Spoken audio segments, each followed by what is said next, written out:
রাতের অন্ধকার নেমে আসতেই কেমন থাকে পুরসরা থানার মানুষ, কতটা নিরাপদে থাকে পুরসরার বাসিন্দারা, সমস্ত কিছু জানতে এলাকার সুরক্ষা ব্যবস্থা খতিয়ে দেখতে পুরসরার নবনিযুক্ত ওসি শুভজিৎ দেকে দেখা গেল পুরসরার সোদপুর বাজার, সোদপুর মোড়, ডিহিবাতপুর পঞ্চানন্দতলা, তকিপুর রেল স্টেশন প্রভৃতি জায়গা ঘুরে দেখতে। রাতের অন্ধকারে সাধারণ মানুষের সাথে কথা বলতেও দেখা যায় পুরসরা থানার নবনিযুক্ত ওসিকে।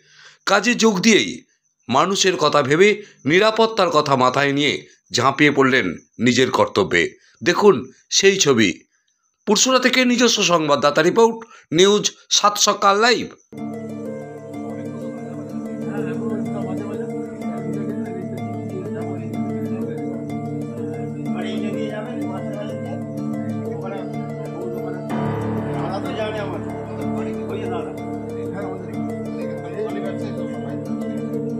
लोकल